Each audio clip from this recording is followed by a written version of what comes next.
अस्सलाम वालेकुम जी, सादत ख़ान हाज़िर खिदमत है और आप देख रहे हैं सादत एसोसिएट्स यूट्यूब चैनल।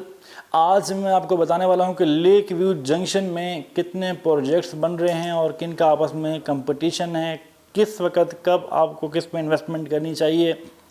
और आपको बता दूं कि इस वक्त आपके सामने ये जो आपका मैप नज़र आ रहा है, ये बैरिया टाउन फेज़ 8 का मैप है। बैरिया टाउन फेज़ 8 में 45 to 50 जो है ना सेक्टर्स हैं। हमेशा जो है ना आपके कमर्शियल का जो दारोमदार है वो आपकी रेजिडेंशियल आबादी के ऊपर होता है, लेकिन अल्हम्दुलिल्लाह फ़ेज़ 8 इतना बड़ा है कि आपके फ़ेज़ 8 के अंदर माशाल्लाह इस वक्त 45 से 50 सेक्टर्स हैं और मोस्टली जो है ना यहाँ पे आबादी आ चुकी है, यहाँ पे घर बन चुके हैं। अगर हम सफारी वैली की बात करें तो सफारी वैली आपका 80 to 90% कम्प्लीट है। इसी तरह आपका जी ये लेक व्यू की बात करें, लेक व्यू भी आपका अप्रॉक्सीमेटली 80 to 90% यहाँ पे आबादी आ चुकी है। इसी तरह आपके रफ़ी ब्लॉक में सफारी होम्स तो आपका कह लें कि 99% कम्प्लीट है। बेशुमार ऐसे अवामी विलाज हो गए। मैं मतलब अगर बात करने खड़ा हो जाऊँ तो 45 सेक्टर्स जो है ना वो आपके मोस्टली अब जो है ना वहाँ पे आबादी की रेशो वो काफ़ी हद तक बढ़ चुकी है और मज़ीद इसमें जो आबादी की शरह है वो बढ़ती चली जा रही है अल्हम्दुलिल्लाह। तो इसमें आपकी जो कमर्शियल प्रॉपर्टी है उस पर क्या इफ़ेक्ट्स पड़ते हैं, उसमें ये होता है कि आपकी कमर्शियल प्रॉपर्टी का टोटल दारोमदार आबादी पे होता है। आबादी होगी तो चीज़ आपकी रेंट पे लगेगी। जब प्रॉपर्टी रेंट पे लगेगी तो उसकी रेंटल वैल्यू के साथ साथ उसकी जो कैश वैल्यू है, प्राइस वैल्यू है, वो ऊपर जाएगी, तब आपको फ़ायदा होगा। तो उसमें यह है कि बहरिया टाउन माशाल्लाह जिस तरह सर्विसेज अपने रेजिडेंशियल को प्रोवाइड कर रहे हैं उस हिसाब से तो जितने भी यहाँ पे कमर्शियल यहाँ पे आपका जो है ना बिजनेस डिस्ट्रिक्ट कमर्शियल है तो इसमें आपके काफ़ी तादाद में जो है ना वो प्रोजेक्ट्स बनने जा रहे हैं। और यहाँ पे हमारा जो है ना ये आपका जो है ये लेक व्यू जंक्शन है। लेक व्यू जंक्शन में आपके ये सारा 47 कनाल के ऊपर ये डोमिनियन मॉल आपका प्रोजेक्ट ये बनाया जाने वाला प्रोजेक्ट है।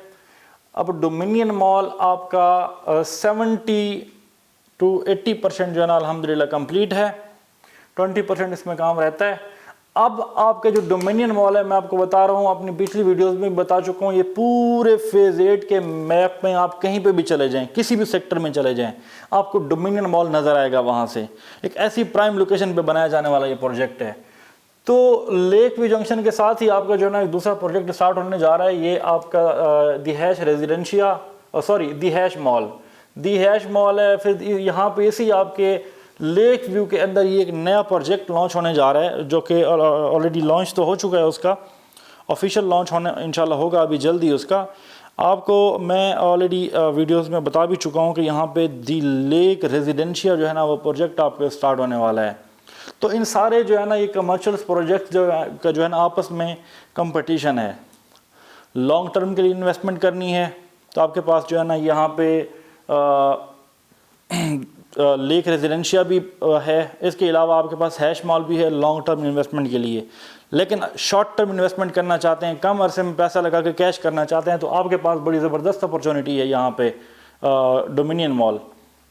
तो सो गाइस इंशाल्लाह बहुत जल्द आपको नई वीडियो मिलेगी जिसमें आपको प्रॉपर डोमिनियन मॉल का व्यू करवाया जाएगा। डोमिनियन मॉल आपको लेफ़्ट राइट सारा आपको दिखाया जाएगा कि यहाँ पे कितना काम हो चुका है, कितना रहता है।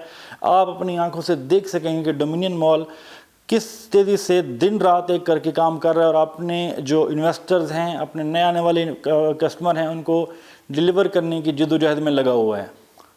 तो गाइज़ इन प्रोजेक्ट्स के हवाले से मालूमात लेने के लिए आप हमें जो है ना व्हाट्सअप कर सकते हैं। हमारा व्हाट्सअप नंबर ऑलरेडी दिया गया है, मैं आपको रिपीट भी कर देता हूँ। हमारा व्हाट्सअप नंबर है 0333558400। अगेन रिपीट कर देता हूँ 0333555840। तो ये हमारा व्हाट्सअप नंबर है, आप हमें व्हाट्सअप कर सकते हैं और मालूमात ले सकते हैं। और गाइस अगर अभी तक आपने हमारे चैनल को सब्सक्राइब नहीं किया तो अभी सब्सक्राइब कर दें और साथ ही बेल आइकन को दबा दें ताकि हमारी आने वाली वीडियोस आपको बर वक्त मिल सकें। तो अब तक के लिए इतना ही। अपने मेज़बान सादत खान को दीजिए इजाज़त। मिलते हैं नई वीडियो में नई मालूमात के साथ। तब तक के लिए अल्लाह हाफ़िज़।